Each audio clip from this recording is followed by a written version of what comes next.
Le 22 septembre 2015, Volkswagen admet avoir équipé 11 millions de ses véhicules d'un logiciel fraudeur. Le but ? Faire croire que ces véhicules diesel sont moins polluants qu'ils le sont vraiment afin de passer les tests. Ce scandale fera perdre des milliards de dollars à Volkswagen et son action chutera de 40% en 4 petits jours. Comment ont-ils fait ? Comment est-ce que le constructeur allemand vous a menti pour finir par se faire rattraper par la justice ? C'est ce que nous allons voir aujourd'hui. Notre récit débute en 2013, dans les couloirs de l'ICCT, le Conseil international pour les transports propres. Une organisation à but non lucratif basée à Washington. L'ICCT se donne pour mission de réduire l'impact environnemental des transports dans le monde. Pour ce faire, l'organisation mène des études et des recherches sur divers aspects liés au transport, notamment les émissions polluantes des véhicules. Cette année-là, l'ICCT décide de se pencher sur les émissions des véhicules diesel en Amérique du Nord. L'objectif de l'étude est de comparer les émissions réelles de ces véhicules avec les normes établies par l'Agence pour la protection de l'environnement des États-Unis, aussi appelée EPA. L'ICCT souhaite vérifier si les constructeurs automobiles respectent bien les réglementations en matière d'émissions polluantes. Pour mener à bien cette étude, ils font appel à une équipe de chercheurs de l'Université de Virginie-Occidentale, dirigée par le docteur Dan Carter, qui est un expert en mécanique automobile et en émissions polluantes. Les chercheurs choisissent 3 véhicules diesel pour l'étude, une BMW X5, une Volkswagen Jetta et une Volkswagen Passa. Ces véhicules sont équipés d'un dispositif de mesure des émissions portatif, le PEMS, qui permet de mesurer les émissions en conditions réelles de conduite, plutôt qu'en laboratoire. Les tests débutent en mai 2013. Les chercheurs sont rapidement surpris par les résultats obtenus, notamment pour les 2 véhicules Volkswagen. En effet, les niveaux d'émissions d'oxyde d'azote, on va les appeler NOx à partir de maintenant, donc les NOx de ces véhicules dépassent largement les normes autorisées lorsqu'ils sont utilisés dans des conditions réelles de conduite. En revanche, la BMW X5 respecte les normes d'émissions. Intrigués par ces résultats, les chercheurs décident de poursuivre leurs investigations. Ils testent les véhicules Volkswagen dans différentes conditions, sur autoroute, en ville, en montée,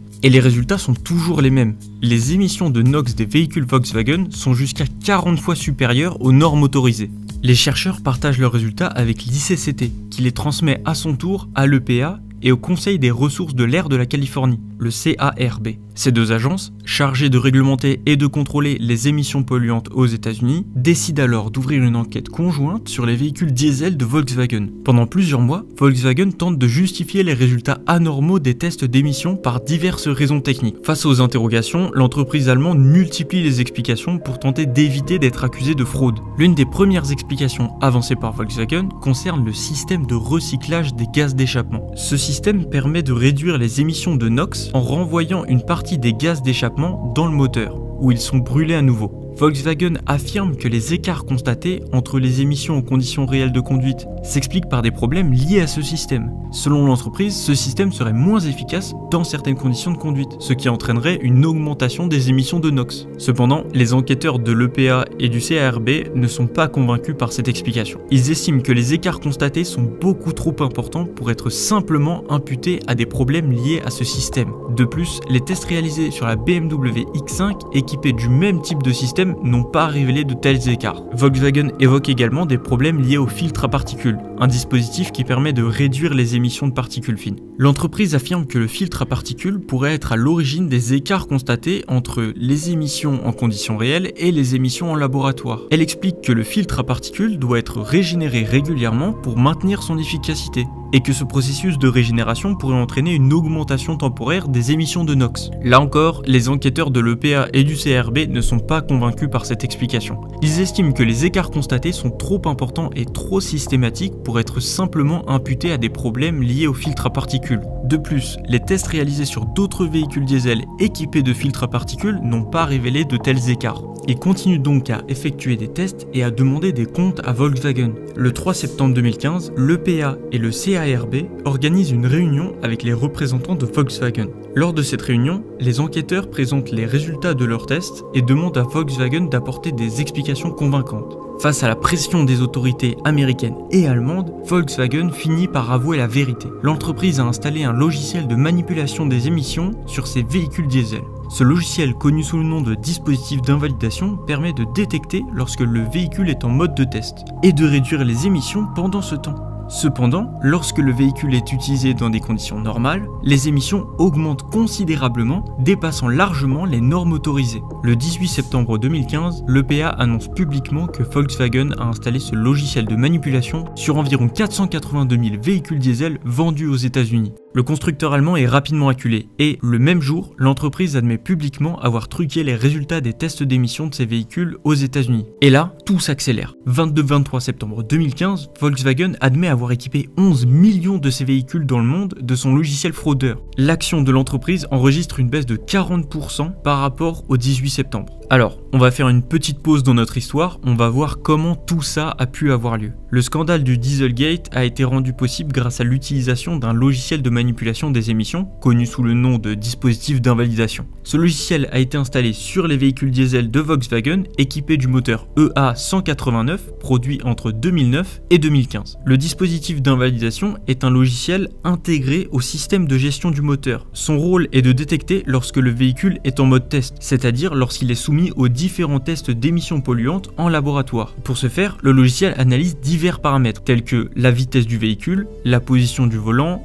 la pression des gaz d'échappement, etc. Et en fonction de ces paramètres, le logiciel est capable de déterminer si le véhicule est en train d'être testé ou s'il est utilisé dans des conditions normales de conduite. Lorsque le dispositif d'invalidation détecte que le véhicule est en mode test, il active un mode de fonctionnement spécial du moteur. Ce mode de fonctionnement est conçu pour réduire les émissions de NOx. Dans ce mode, le système de recyclage des gaz d'échappement, le GR, et le système de réduction catalytique sélective, le SCR, fonctionnent à plein régime, ce qui permet de réduire considérablement les émissions de NOx. Grâce à ce stratagème, les véhicules diesel de Volkswagen étaient capables de passer les tests d'émissions polluantes en laboratoire, sans dépasser les normes autorisées. Cependant, lorsque le véhicule était utilisé dans des conditions normales de conduite, le dispositif d'invalidation désactivait ce mode de fonctionnement spécial. Dans ces conditions, le système EGR et le système SCR fonctionnaient de manière réduite, voire pas du tout, ce qui entraînait une augmentation considérable des émissions de NOx. Les véhicules diesel de Volkswagen émettaient ainsi jusqu'à 40 fois plus de NOx dans ces conditions réelles de conduite que lors des tests en laboratoire. Ce stratagème a pu passer inaperçu pendant plusieurs années pour plusieurs raisons. Tout d'abord, les tests étaient à l'époque peu représentatifs des conditions réelles de conduite. Les véhicules étaient testés sur des bancs d'essai selon des cycles de conduite normalisés, qui ne reflétaient pas la variabilité des conditions de conduite réelles. Vitesse, accélération, dénivelé, ce genre de choses. Parce que oui, vous le savez, quand on conduit, on accélère, on ralentit, on réaccélère, on va pas toujours à la même vitesse. Les constructeurs automobiles avaient ainsi une certaine marge de manœuvre pour optimiser les performances de leurs véhicules en mode test, sans pour autant enfreindre les règles. De plus, les autorités ne disposaient pas à l'époque des moyens techniques nécessaires pour détecter ce genre de dispositif. Les tests d'émissions polluantes étaient principalement réalisés en laboratoire et les tests en conditions réelles de conduite étaient peu fréquents et peu fiables. Il a fallu attendre l'introduction du système de mesure des émissions portatif, PEMS, dont on a déjà parlé, qui permet de mesurer les émissions polluantes en temps réel lors de la conduite du véhicule pour découvrir le poteau rose. Enfin, il faut souligner que le Dieselgate est le résultat d'une culture d'entreprise et d'un système de gouvernance défaillant au sein de Volkswagen. Les enquêtes menées après la révélation du scandale ont mis en évidence des dysfonctionnements importants dans la gestion des projets et la prise de décision au sein de l'entreprise. Reprenons maintenant le fil de notre histoire. 22-23 septembre 2015, Volkswagen admet avoir équipé 11 millions de ses véhicules de son logiciel fraudeur. Et suite aux annonces, on a une chute de 40% de l'action Volkswagen par rapport au 18 septembre. On le voit bien sur ce graphique représentant le prix de l'action, beaucoup de personnes vendent directement leurs actions Volkswagen. Et c'est normal car le constructeur allemand fait face à une véritable tempête médiatique. Le PDG est d'ailleurs contraint de démissionner le 23 septembre 2015.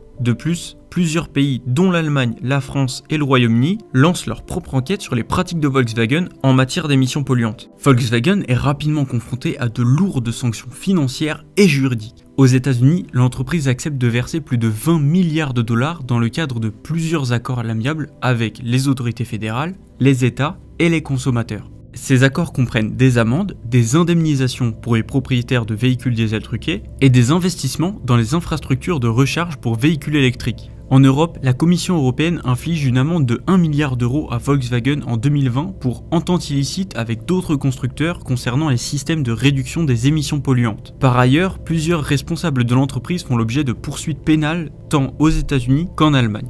Pour se conformer aux exigences réglementaires et réparer les dégâts causés par le scandale, Volkswagen est contraint de mettre en place un vaste programme de rappel et de modifications techniques sur les véhicules concernés. Aux États-Unis, l'entreprise propose aux propriétaires de véhicules diesel truqués de les racheter ou de les modifier gratuitement. Environ 475 000 véhicules sont concernés par ces mesures pour un coût total estimé à près de 10 milliards de dollars. En Europe, environ 8,5 millions de véhicules sont rappelés pour être mis aux normes en matière d'émissions polluantes. Ces mesures correctives coûtent plusieurs milliards d'euros à Volkswagen et affectent durablement sa réputation. Cependant, je voudrais quand même nuancer ce dernier point. Oui, sur la réputation, comme le montre ce graphique, on voit bien que la réputation du groupe Volkswagen en prend un coup après 2015. On passe d'un score de 75 sur 100 à 61. Mais si on regarde le nombre de véhicules diesel Volkswagen trafiqués par pays, on voit bien sur ce graphique que c'est l'Allemagne qui a eu le plus de voitures bidouillées. Donc logiquement, les ventes de Volkswagen ont dû être affectées là-bas. Et bah pas du tout. Si on regarde les ventes, on voit que ça ne bouge pas d'un iota. Alors oui, le raisonnement est plutôt simpliste et il y a plus de choses à prendre en compte. Mais quand même, les ventes de véhicules de Volkswagen en Allemagne sont pas si affectées que ça par le scandale. Voilà, c'était juste ma petite interruption avec des graphiques pour vous montrer que tout n'est pas catastrophique pour le constructeur et que l'impact de cet événement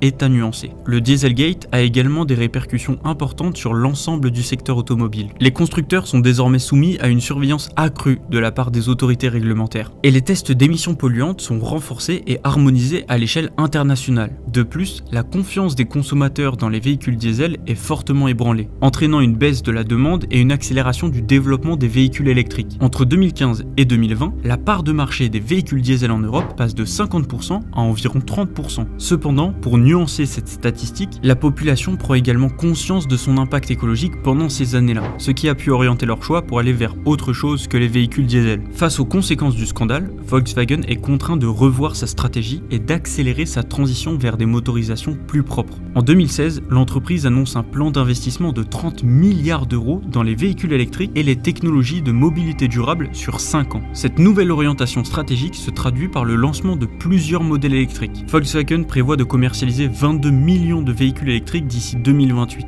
et de devenir un des leaders mondiaux dans ce domaine. Même si bon, pour rattraper BYD, va falloir y aller. D'ailleurs, si vous connaissez pas le nouveau numéro 1 des voitures électriques, je vous invite à aller voir ma vidéo sur le sujet. Donc, le Dieselgate a eu des conséquences majeures pour Volkswagen et pour l'ensemble du secteur automobile. Les sanctions financières et juridiques, les mesures correctives et les dommages en termes de réputation ont contraint l'entreprise à revoir sa stratégie et à accélérer sa transition vers des motorisations plus propres. De plus, le scandale a entraîné un renforcement des réglementations et des contrôles en matière d'émissions polluantes, ainsi qu'une prise de conscience accrue des consommateurs et des autorités concernant les enjeux environnementaux liés au transport. Merci à tous pour votre attention. J'ai choisi un sujet qui a presque 10 ans maintenant, mais je pense que c'est intéressant d'en parler, surtout pour les plus jeunes. Si vous l'avez vécu et que vous vous en souvenez, je serais très intéressé de lire comment vous avez vécu ce scandale dans les commentaires. Surtout si vous aviez une voiture Volkswagen diesel à ce moment-là. Si j'ai commis des erreurs ou qu'il y a des imprécisions, n'hésitez pas à me corriger ou à préciser les choses en commentaire également.